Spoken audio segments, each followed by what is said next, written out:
Ora, quero que vocês imaginem uma família que tem uma casa à beira de um rio.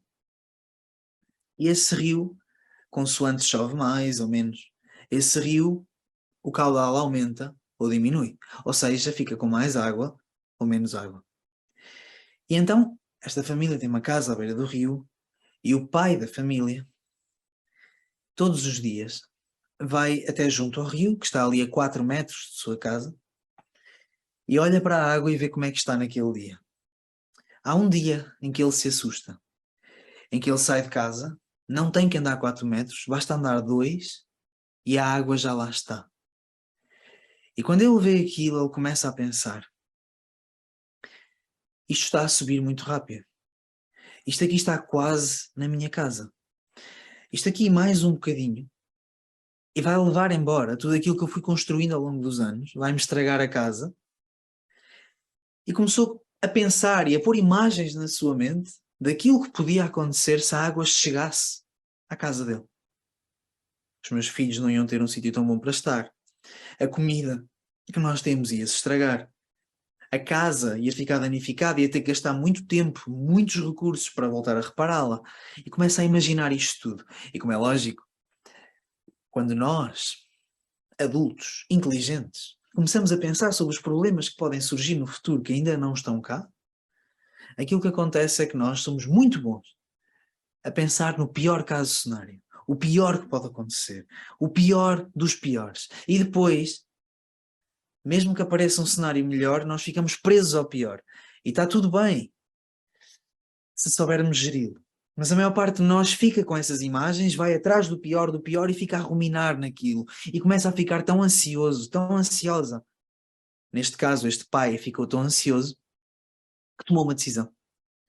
Bem, eu vou cortar umas árvores e vou começar a bloquear, a criar uma barragem para o rio, aqui atrás da minha casa. Desta maneira, se chover muito, a água acumula-se, mas não vem para cima da minha casa. E então ele construiu uma barragem, meteu ali troncos, tudo aquilo que podia encontrar, até que a água deixou de correr, ficou travada. Só que houve um dia, logo depois de eu fazer isso, que choveu ainda mais. E quando choveu ainda mais, a água não só saiu por cima da barragem, como começou, imaginem a barragem aqui, começou a vir à volta da barragem, e neste vir à volta, levou-lhe a casa à frente.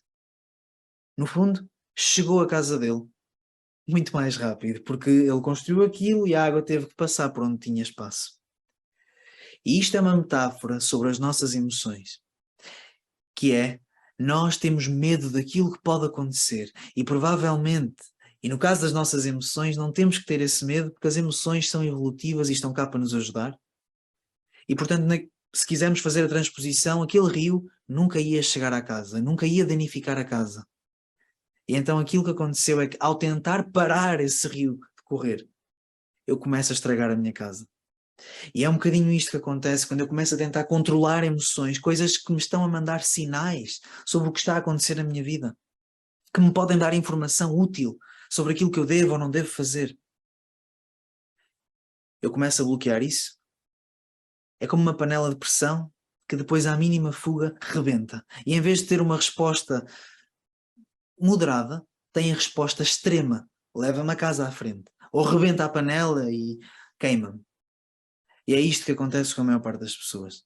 Tentamos controlar emoções, não sentir aquilo que não queremos. Quando começamos a sentir uma coisa menos boa, tentamos fechar. A barragem fecha, não, eu não quero sentir isto. E ao fazer isso, começamos a acumular algumas coisas. E depois, sem querer, sem sabermos que isso ia acontecer, somos danificados. Mas o que é que nós pensamos?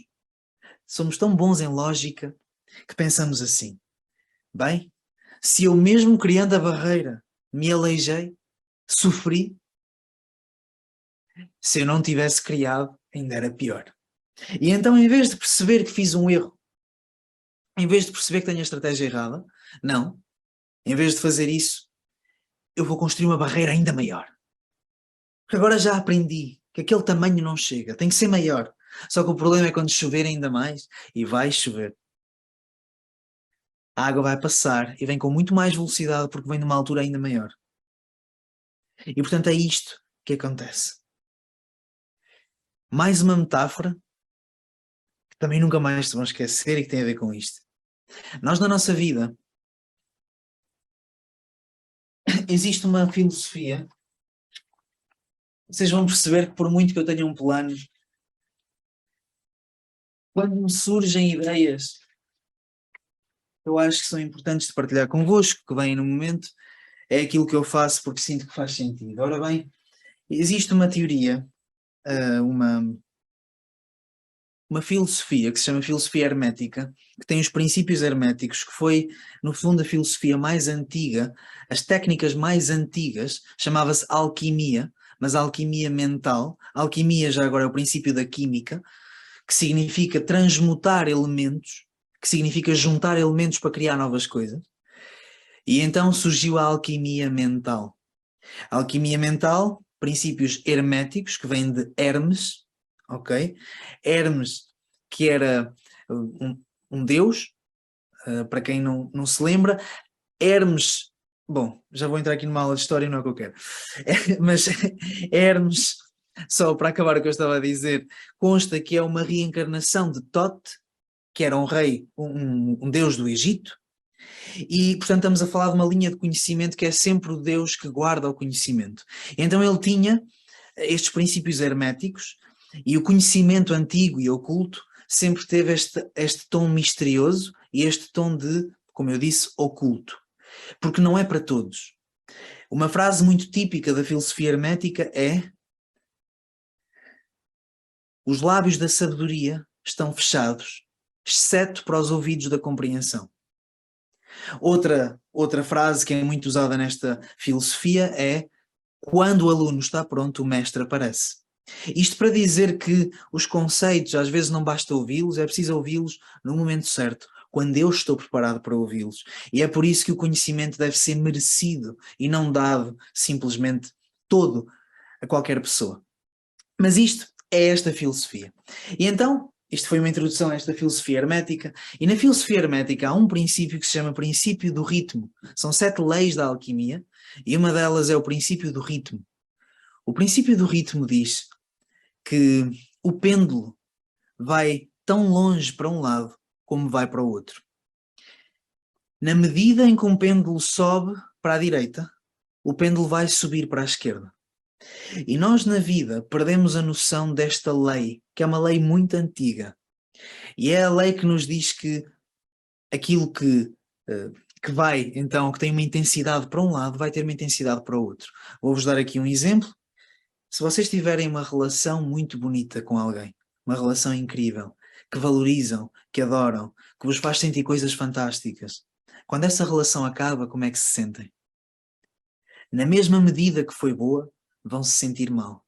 Vai ser mais dura de ultrapassar. Vai ser mais difícil, sentem negativo. E é isto que esta lei quer dizer. Quer dizer que as coisas muito boas, as grandes fases da nossa vida, vão ter sempre a sua parte contrária. E quanto mais alto eu for, mais baixo eu deixo depois. Mas também, quanto mais baixo eu for, também mais alto subo. É um princípio do ritmo, do balanço, do equilíbrio. E isto é uma lei antiquíssima. E podemos pegar em qualquer coisa na nossa vida e podemos ver que estes ritmos existem durante um ano, durante um dia. Se vocês forem ver a vossa energia durante um dia, há alturas em que está mais alta e outras mais baixa. E se estiver muito alta num determinado momento, vão sentir o contraste muito maior quando estiverem em baixo. E, portanto, esta é uma lei universal.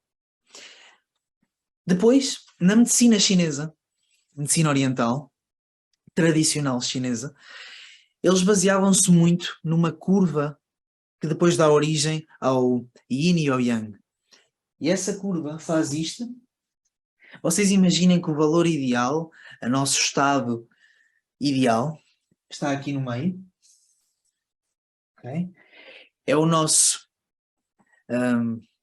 a nossa homeóstase. Para quem não sabe o que isto quer dizer o equilíbrio do organismo. Quando ficamos doentes é porque saímos bastante desta homeóstase, deste estado equilibrado do organismo. E agora prometo, vou parar de usar mais termos, vou só dedicar-me aqui a isto. Então o que é que eles mostram? Eles dizem que a nossa vida, tal como a lei do ritmo diz, é feita de ciclos. E é feita de ciclos que se podem representar mais ou menos assim. Ok? Portanto, nós temos altos e baixos. Se quiserem, e aqui, já agora, digam-me todos, por favor, no chat, se isto que eu vos estou a explicar e se estes detalhes que eu vos estou a dar são interessantes, se vocês têm interesse em saber isto, ou se passo já à frente, que é para eu saber se faz sentido para vocês conhecer o que é que estas filosofias dizem. Se alguém não tiver, pode mesmo dizer não, não há problema. Se eu vir que ganham os nãos, eu continuo sem passar por isto. Mas pronto, estou a ver muitos sims. Temos altos e baixos e para cima daqui desta linha temos o número 1, portanto aqui temos o 1, aqui temos o menos 1, e aqui no meio temos o 0, se quisermos. Temos positivo, negativo, certo? Para cima do 0 temos aquilo que se chama Yang, o Yang, ok? Já ouviram falar do Yin e do Yang? Para cima temos o Yang. Para baixo temos o Yin.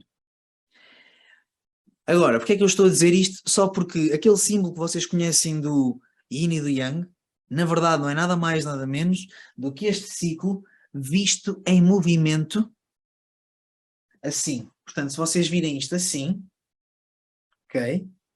E se depois se meterem, se em vez de verem assim, virem de frente, vão ver que é um círculo. Okay? Vai desenhar um círculo à vossa frente. E esse círculo dá origem então ao Yin e ao Yang, que nós depois conhecemos. E isto tudo para dizer o quê? Que temos fases altas, fases baixas. Este tempo aqui, até que se faça um ciclo, pode ser um dia, pode ser um ano, pode ser uma vida. Eles usam isto para todas as unidades de tempo que queiramos medir. E então, nós podemos chegar aqui e pensar numa fase da nossa vida. Tão alto quanto vamos num momento positivo, será a mesma medida em que vamos para baixo num momento menos bom que vem a seguir. Só que aquilo que nos acontece, tal como naquela história do senhor, do pai com a casa, aquilo que nos acontece é quando nós começamos a descer e vemos uma queda livre, uma grande descida pela frente, tendemos a querer travar. Não, não, não, eu não quero isto, eu não quero isto. Principalmente quando passamos para baixo do zero, quando passamos já para o negativo. E o que é que acontece quando tentamos travar muito? Estamos a resistir. Se vocês imaginarem que isto é um riacho, que é um rio, quando nós começamos a resistir, a pôr barreiras, é precisamente a barragem que eu falava há bocado. Começamos a construir uma barragem. E o problema é qual? É este. Quero que vocês imaginem que esta barragem é um pratinho que tem furinhos. Ok? Um pratinho com furos. E quero que vocês imaginem que estes furos do pratinho, este pratinho está vivo e que os furos abrem ou fecham. Abrem ou fecham. Quando os furinhos fecham, o que é que acontece à água? É um coador, mas vivo. Está bem? O que é que acontece à água? Acumula, certo? Se os furinhos fecham, a água não passa. Se os furinhos abrem, a água passa. Agora imaginem que este pratinho somos nós e que a nossa experiência da vida, imaginem que a vida é a água e que quando não estamos a gostar do sabor da água, do líquido que está a passar, o que é que nós fazemos se não queremos experimentar isso? Não queremos que passe nos furinhos. E então fechamos os furinhos. Mas quando nós fechamos os furinhos, acumula-se aquilo que estava a querer passar. Imaginem que nós temos vários líquidos na vida. Bem, está a ficar complexo esta metáfora. Imaginem que temos vários líquidos e que eu não gosto de leite. Como não quero experimentar o leite, fecho os furinhos. E adoro água. Quando quero passar água, eu abro os furinhos. Só que há um problema. É que se quando estava a querer passar o leite, vamos dizer que isso são as emoções negativas. Vamos dizer que isso é esta queda. Quando está a querer passar o leite, se eu fecho os furinhos, o leite acumula-se. E como o leite se acumula, quando eu quiser voltar a experimentar água, eu vou ter que abrir os furinhos e o leite vai ter que passar. Provavelmente não vai passar só o leite, vai passar leite misturado com a água. A água não vai saber tão bem, porque já está misturada com o leite. Porque eu fechei-me à experiência negativa. E eu deixo-vos uma pergunta. Até que ponto é que as nossas emoções negativas são negativas porque nós resistimos a essas emoções?